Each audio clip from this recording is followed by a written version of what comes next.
Okay, so this recording is being made on August the 4th, 2021. And it's my giving back to Joan Carroll French for allowing me to use her as an example for the gratitude attitude, because I think that her personality and what she gives to the world is so important, and I think far more than she knows that people are receiving what she's giving, and it's really helping a lot of people. So this one's for you, Joan. I am going to share my screen and do the gratitude attitude presentation for you. Now, when I started this class, I played a video which I sent you about being grateful, and how it's being grateful that makes you happy, not being happy that makes you grateful. And I've learned a lot since I first wrote this book many years back. And when I was working on it, Joan had cancer. So it was very fresh in my mind and I wanted to use it. So the title of this class is Stay Strong, Stay Positive. This lesson was part of a leadership class I was teaching, and the student that did this presentation used this quote as the motivation for the lesson. Then I put my touch on it when I put it in the book, and now it has become the presentation. So an entire ocean can't sink a ship.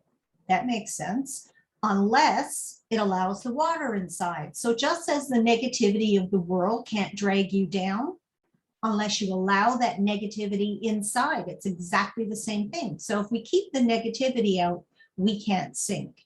So stay strong, stay positive, always. This lesson is dedicated to my friend, Joan Carroll French, who I believe is a survivor in many, many ways. She has a positive attitude about life. She gives people hope. She gives people love. And she even gives them prayers, because I know she prays for other people, even when she may be the one that's in need. She shares herself and her love with others. She is a testament of all the scriptures of the act of giving and receiving, doing unto others as you would have them do unto you, and all of the laws of the universe that we've been teaching. She expresses it by how she lives. So what you put out in this world comes back to you. And all of the love that people have for Joan is a reflection of all the love that she shares with the world.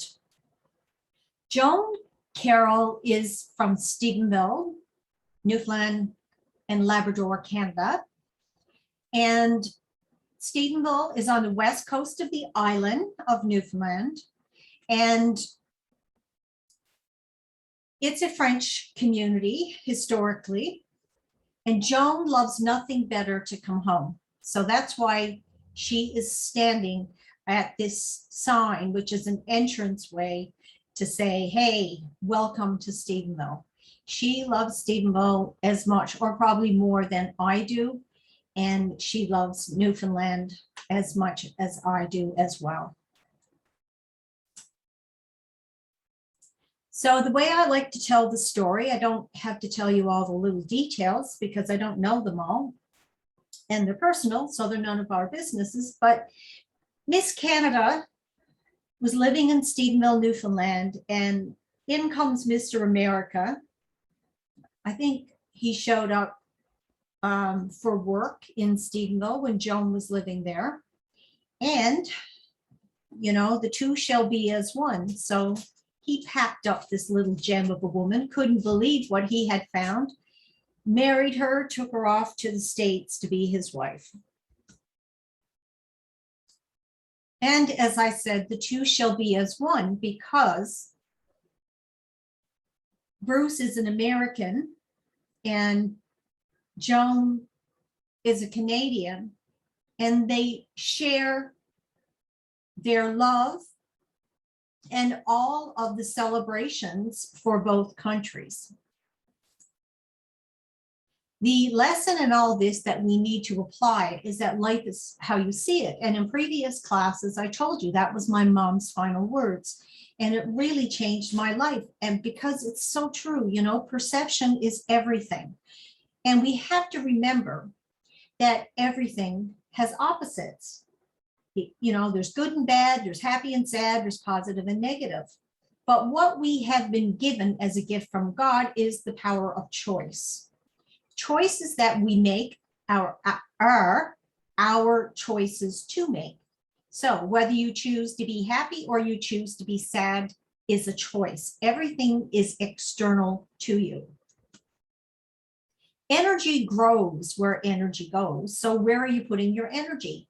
Are you staying in the present? Are you living in the present? Because if you live for today, tomorrow takes care of itself, which means that you're always planning your future. If you don't plan your future, you have no idea what is going to happen. So it's always good to have a goal and a plan. And as always, the past is gone. It's behind us. We should not dwell on the past. We should only use any lessons that we've learned through life experience, etc., as lessons to help us live better as we live forward. Positive attitude is essential. Not only is it essential to have a positive attitude, but you need to act on it. So you have to take action all the time. Joan is positive. You have to be positive, but she also has a really great sense of humor, and humor carries you through life. When things are tough, it kind of lessens it for you. It's, you know, typically what psychologists would say is that humor is a defense mechanism. It's a coping mechanism is what it is. And if you grow up in a big family, which I did and which Joan did, you know, you have to have a sense of humor in order to get through it all. So you learn to enjoy life. Life is what it is. You be a survivor and you carry on. But if you want to be a survivor, or you want to survive in this world, you need to act like a survivor. And Joan acts like a survivor. So in this class, I'm going to show you how she does that and why she does that. So one of the things that it says in the Bible is to give and receive. What most people don't realize is that you need to balance that. If we give, we end up resentful, wore out, stressed, etc. But there's always people there willing to receive, willing to offer things for us to receive. But what ends up happening is that givers tend to put their hand up and reject because they're not comfortable receiving.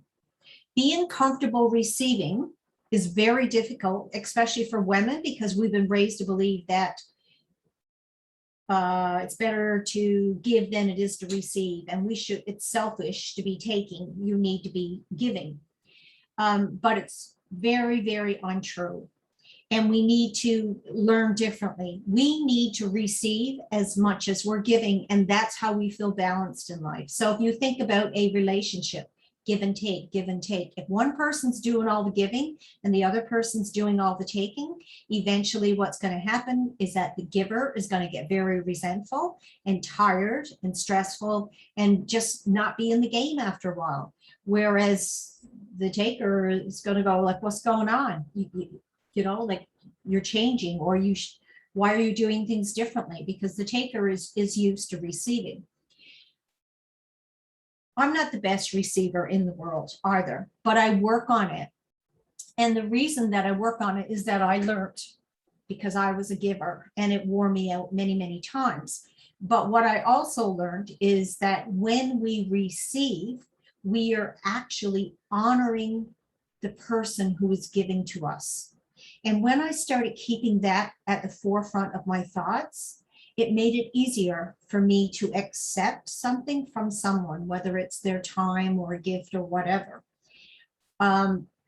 So keeping that in mind, if you say no when somebody's trying to give to you, you're actually rejecting them. You're actually dishonoring them. And in some cultures, it would be considered very taboo. Take everything that people offer you, whether you want it or not. If it's an item and you don't want it, give it to someone else after, but always take, because it keeps the flow of giving and receiving open.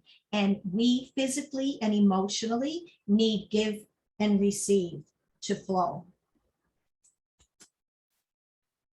Canada Day is July 1st. For the Americans, they celebrate July 4th for their big day. And Joan always celebrates July 1st because it's Canada Day. She dresses the part. She eats what we eat in Canada, which is lobster. And I'm sure they do in Maine as well, because they're known for lobster and fish. There's a lot about Maine. I've never been there, but everything I've ever seen in pictures and movies, it's a lot like Newfoundland. It's on the ocean and people fish and stuff like that. So I've always really wanted to go there. Happy Halloween. This is a post Joan put for Halloween. I'm telling you, she celebrates every occasion. Now, you know, when you're always putting things out that you're living big and large, what a great gift you're giving to the world, because there's people who can't live large, so they can live vicariously through you in the moment, and it entices them and it makes people feel good.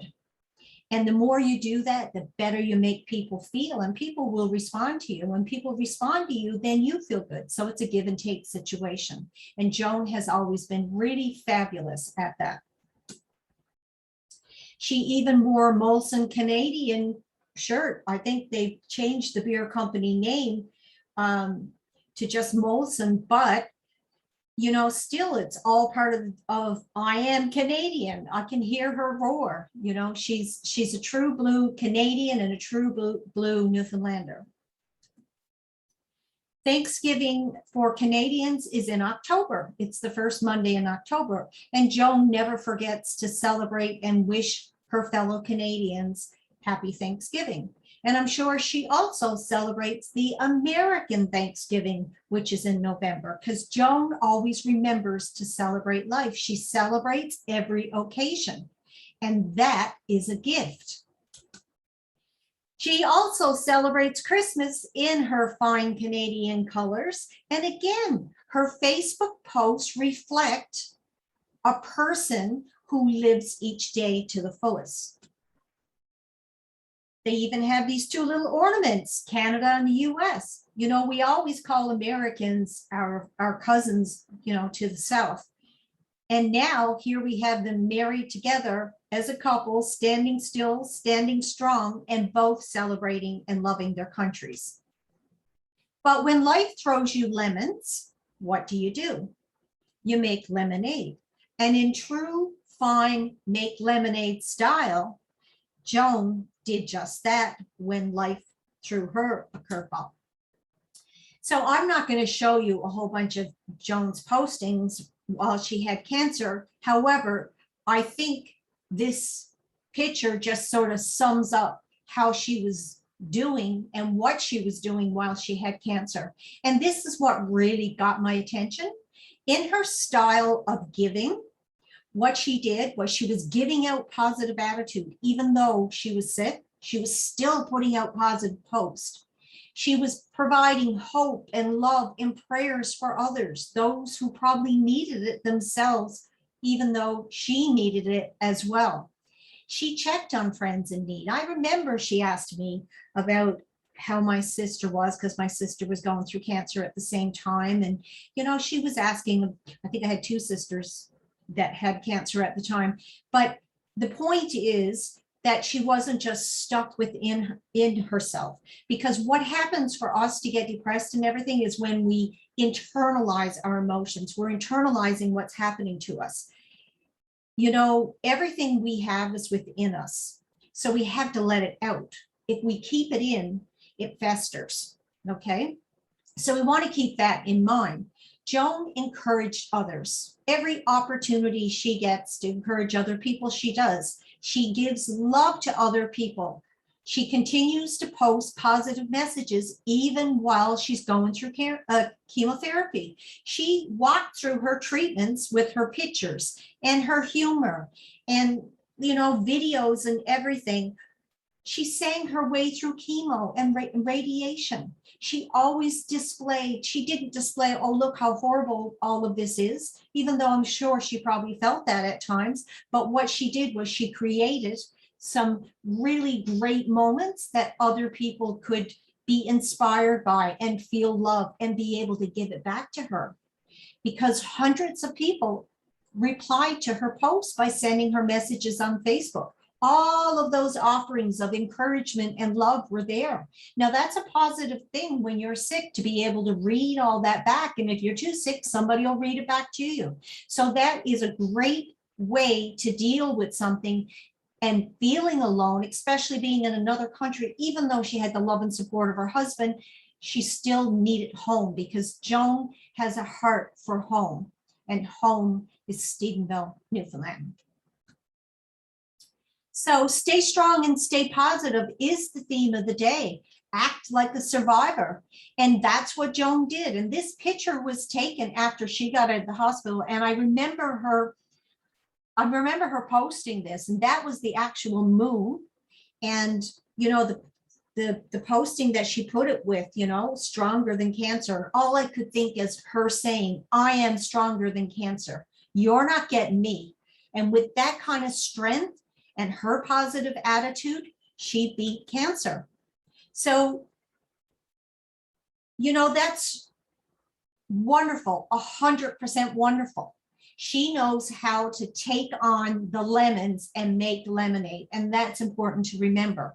And even though she celebrates every occasion, she doesn't forget Remembrance Day and Memorial Day, both for United States and Canada. Because not only do they give appreciation, and appreciation is gratitude. Gratitude, love, and respect for those who have given service to both Canada and to United States. And because of those who give their service, we have the freedoms that we have. And she doesn't forget that either. We need to show others that we appreciate them. Now, I'm going to sidetrack for a second because I need to talk about 9/11 for 5 minutes, because you'll see why. So anyway, on 9/11, there were 17 airports in Canada that received 200 flights.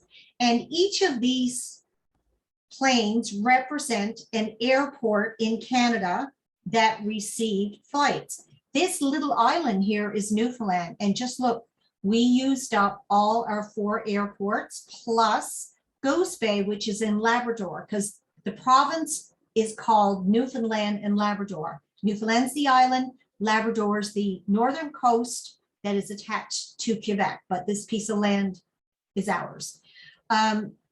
So I want you to pay attention to that, because there's a reason why all this was all put there together.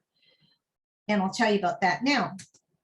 So when we look at the Canadian airports that were used, you can see how many flights actually landed there, with the exception of Vancouver getting 34. And I'm going to say that's because it was in the western part of the country. And what ended up happening was that all flights came to a halt. So people probably couldn't come across, because we're 5,000 miles away. So they would have had to come across 5,000 miles to get here. So Vancouver must have took all the traffic that was in the west side, or some of the traffic anyway. And I don't have the approximate population of the passengers and crew, only for a couple. They took in 8,500 people. So I want you to remember that number, okay? So if you look at all the other major cities in Canada and see their numbers, and then we get to Halifax. And Halifax is in Nova Scotia, which is the province right next to us. So they took 40. But look at Newfoundland and Labrador. We took 76. And we took 17,000 people. But the amazing part of that is that we didn't have the infrastructure to do that.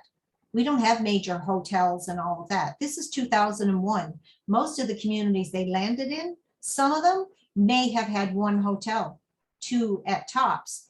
Probably could have accommodated 100 people, maybe 200 people tops. However, 17,000 people. And I read something that said it was like people raining. Newfoundland was raining people because all of a sudden communities had double its population. So the reason all of that is important, here's the breakdown for Newfoundland and Labrador. 7 planes landed in Goose Bay. Now, I'm not sure how they did that, because when I looked up the population of the immediate community, it was 145 people. They may have 1 hotel, and I'd say it wasn't very big. It was probably very small motel style. Stephenville had 8 planes. They have 1,100 passengers, and the community was 7,000 people. Deer Lake had 1 plane. Gander had 38, and the reason Gander had 38 was because it was the first international airport we had, so it could accommodate, but it only had 1 immigration officer trying to process 6,500 people. So they had to send in a couple of immigration officers from St. John's who had to drive to Gander from St. John's because, of course, you couldn't fly. And, you know, that was a very small community as well. So as you can imagine, it was like their population doubled. St. John's is the capital city of Newfoundland, and it took in 21 flights. I don't know how many passengers they had, but I do know that the total passengers that landed here on the island was 17,000. So 17,000 in total and 76 planes.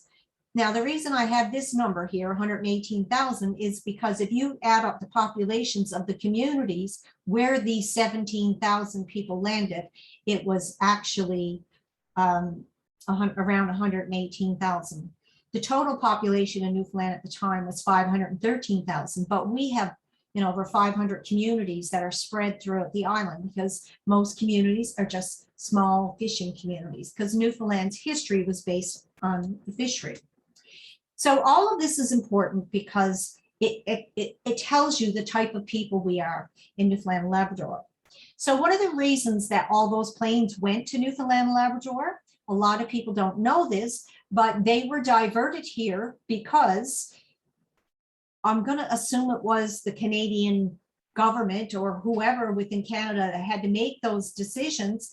They didn't want the planes landing in the larger cities like Toronto and Montreal because they didn't know what was on the planes. They, you know, they could have been a threat. Nobody knew. All they knew was they had to get them out of the airspace. And rather than land them in the cities or whatever was closest to them, they sent them all to Newfoundland. So we ended up with 76 of those planes, no one knowing whether any of those planes had bombs or anything on them. They wanted to minimize the infrastructure and large buildings in the large cities in Canada, not really given any thought to the people or anything in Newfoundland. I guess that the safe thing to do was to land it here. And that's why we ended up with all of that. So again, when you look at it, wow, this tiny little island, it, you know, we didn't know what we were getting, but did people go, no, go away, don't come here? No, people went, what can we do? That's the type of people we are. That's the type of person that Joan is. And some people are far more giving than others. So Joan came from a really good culture. After 9/11, the Washington Post called us the capital of kindness. It said, you know, Newfoundland and Labrador, unbelievable. There was many, many articles written about us because of how kind our people are. And there was even a Broadway musical that was written based on what happened in Gander. Come From Away is the name of the musical. Anyone who is not from Newfoundland and Labrador, we call them a CFA because there's only 2 types of people in the world. There's Newfoundlanders and there's people who come from away. That's how we think. That's how much we love and are patriotic towards our province. And here what you see is a picture of Joan. She went to see Come From Away. I've yet to see it. It sells out everywhere it goes. And every time it's come to Newfoundland, you can't get tickets because they're sold out long in advance. And she took the Newfoundland flag with her. So for those of you who don't know, we are the only province in Canada that we have our own flag. We have our own national anthem. We have our own time zone. We used to be a country long ago. Anyway, Joan, as a proud Newfoundlander and Labradorian, as we say it now, because we've changed the name of our province, she took the flag and made sure that people knew that she's from this God-given country, because we call Newfoundland God's country. And again, when life throws you lemons, what do? Well, you make lemonade. And Joan had to make lemonade again because COVID came and she wasn't able to get home. So she was working her way through that, and lo and behold, her dog died. Now, I'm a dog lover, and anyone who's a dog lover and has had a dog knows how attached you get to your dog. But her dog was with her all through her cancer. You know, there's a bond there, a closeness, something that you shared together. And that was really, really hard on her. And then she ended up with a heart condition, another health scare. And all she kept thinking, I can see her on that going, oh my God, I got to row as fast as I can because I got to get better so I can go home. But once again, you see her personality, you know, coming through, her sense of humor, her determination to be strong and fight this, because she's not one to just lie down and let things happen to her. And she has a goal, don't forget. Newfoundland's her goal. The whole thing is Newfoundland is calling me. I got to go home. I can't be sick. I got to get better. I got to go home. And that's her thoughts. And I understand that sense of urgency because the same time that 9/11 happened, I had moved back to Newfoundland and I just began teaching at the college here. So I remember it all really clearly. And all I kept thinking was, oh, thank God I'm home. All I wanted to do was come back home to live. So here's Joan again going, I'm getting well so I can go home. That's what she got in mind. That's why she keeps all things in front of her. I am Canadian. I'm going home. She's thinking about Newfoundland. She's probably, singing Newfoundland songs as she's rowing away.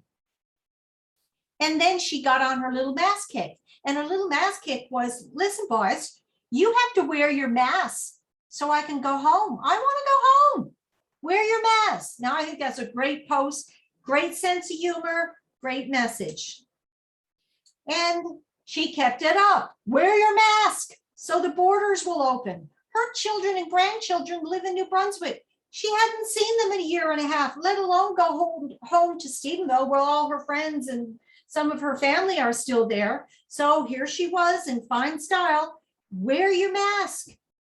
My God, what's wrong with you people? Wear your mask. We need to go home. And listen to your therapist. She posed her therapist and she explained everything to us, how great her medical treatment was and everything else. And that is amazing. She never would have got that kind of treatment here because we don't even offer it. Our healthcare system sucks a big time. So thank God that she was still in the United States when she discovered that she had this heart condition.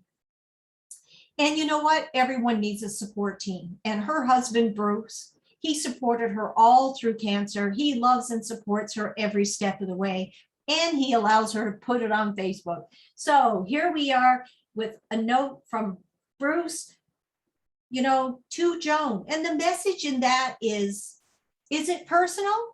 Yes, but it's not personal because both of them use it to let other people know that, you know what? You can do anything when you have love and support of the people in your life. That's huge and a huge lesson for most people who try to go it alone, that you need a support team.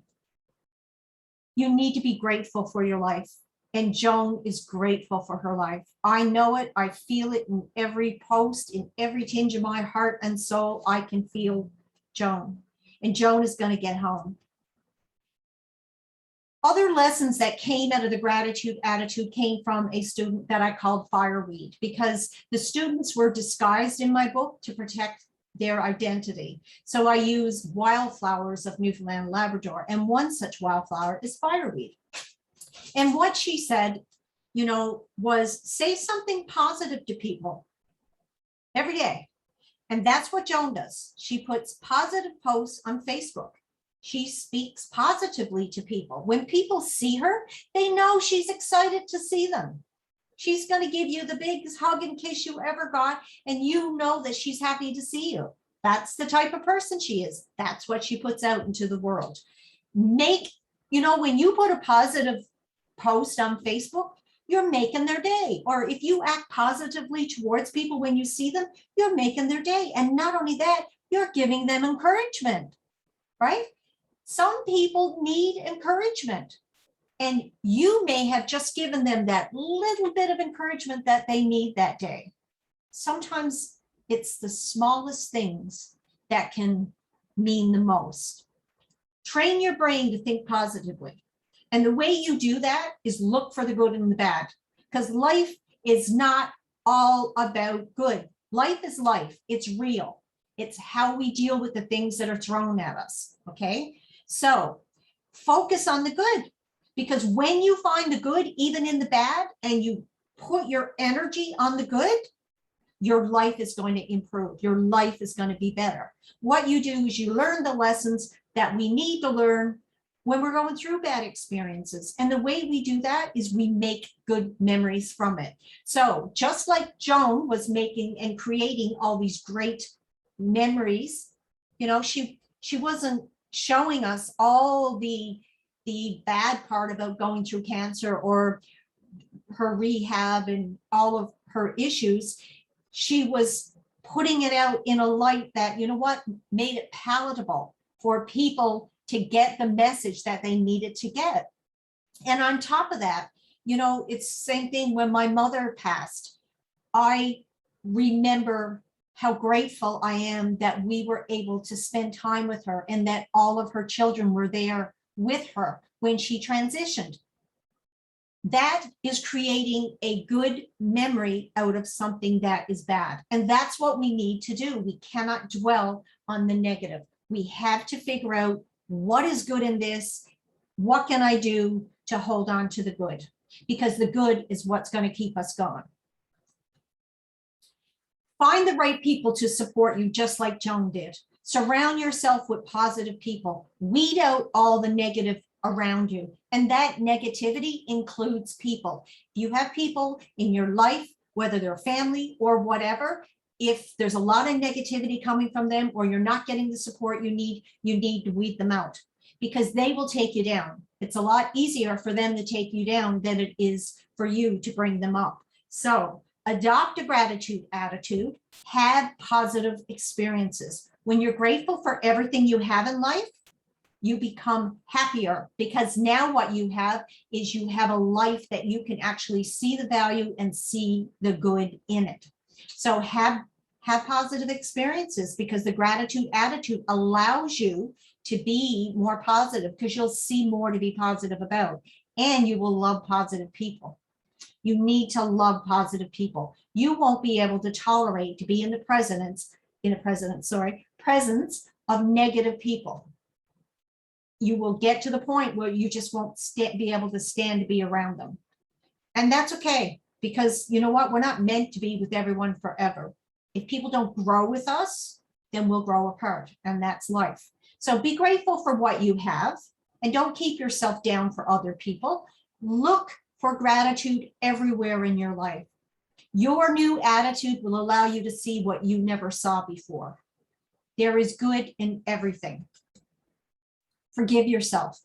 Don't beat yourself up. Some people, they get sick and they start beating themselves up. Oh, I should have ate better. Oh, I should have did this. Don't be a shoulda, woulda, coulda person, okay?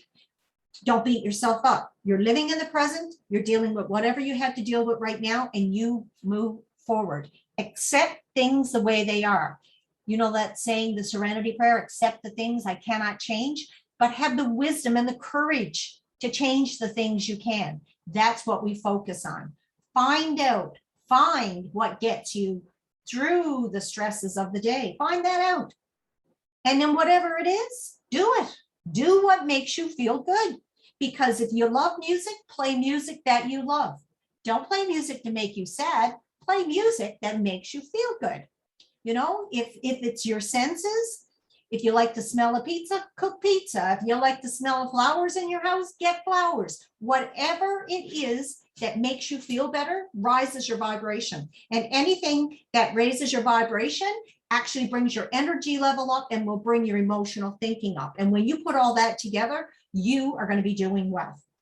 And the more you do that, after a while, you're going to stay there because it takes 17 seconds. 17 seconds of being in a certain vibration will help you stay there. So you got a good thought, you hold that thought for 17 seconds, bang, on the 18th second, here comes another one. The more you practice, the more it becomes common.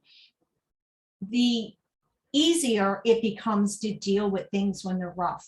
And after a while, you'll have so many more good days that the bad days you won't even notice, and eventually they will disappear because you will get to a state of acceptance. So do what makes you feel good. Use your senses to appreciate life to the fullest. Feel it in your imagination. Close your eyes and feel it. If you're missing the ocean, Joan, listen to the sound of the ocean and pretend you're home. Close your eyes. Picture the rocks on the beach in Stephenville. Listen to the music in your head of the people playing music on the beach. Whatever it is, that's what you need to do. You use that and you feel it in your body because the right attitude and the right life, all of that comes from gratitude. And you got it and you're getting home. Now, I know your plan was you thought you were getting home 2021. We didn't know if we were going to let anybody on the rock. We didn't know if the borders would be open. And then Joan had her illness. But the lesson in all this is she didn't give up. She said, okay, I got to get myself better because I'm going home.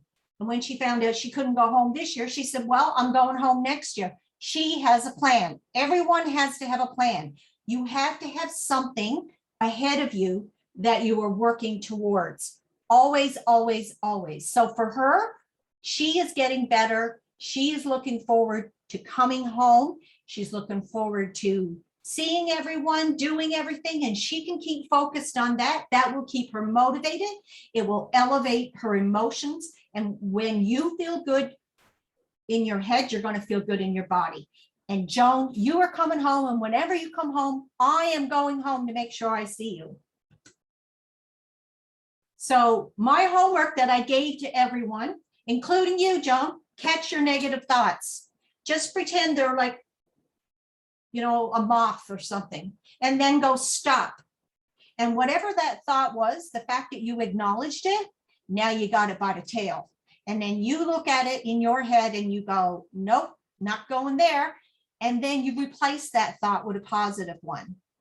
When you do that, what you're doing is you're looking for the good in everything.